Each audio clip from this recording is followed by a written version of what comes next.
அண்மை செய்தி ஒகேனக்கல் காவிரி ஆற்றில் தொடர்ந்து குறைந்து வரும் நீர்வரத்து. தற்போது அதனை அண்மை செய்தியாக பார்த்துக் கொண்டிருக்கிறோம்.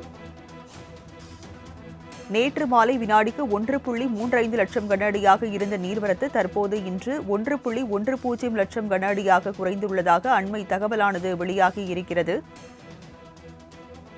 விவரங்களை செய்தியாளர் ஸ்ரீதரன் வழங்க கேட்கலாம். ஸ்ரீதரன், ஒகேனக்கலில் தொடர்ந்து நீர்வரத்து குறைந்து வருகிறது, விவரங்கள் என்ன?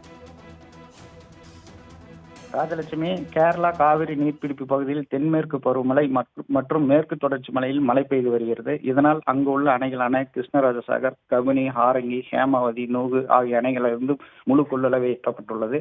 தற்பொழுது கர்நாடக அணையிலிருந்து 1,35,000 கனஅடியாக தமிழக காவிரி ஆற்றில் திறக்கப்பட்டுள்ளது. தற்பொழுது தமிழக எல்லைப் பகுதியான கர்நாடகா ஒகேனக்கல் பிலிகுண்டு எல்லைப் பகுதியான 1,10,000 கனஅடியாக தற்பொழுது வந்து கொண்டுள்ளது. தொடர்ந்து ஒகேனக்கலில் தண்ணீர் வரத்து அதிகரித்து வருவதால் குளிக்கவும் பரிசலை இயக்கவும் தடை விதிக்கப்பட்டுள்ளது 19 நாட்களாக.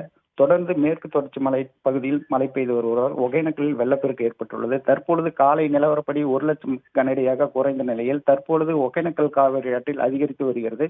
தொடர்ந்து அதிகரித்து வருவதால் ஒகேனக்கலில் உள்ள நாடார்கோட்டாய், சத்திரம் ஆகிய பகுதிகளில் ஓட்டமலை ஆகிய பகுதிகளில் வெள்ளக்காடாக காட்சியளிக்கிறது. தொடர்ந்து ஒகேனக்கலில் குளிக்கவும் பரிசலை இயக்கும் தடையானது நீடிக்கப்பட்டு வருகிறது. ராஜலட்சுமி, விவரங்களுக்கு நன்றி ஸ்ரீதரன்.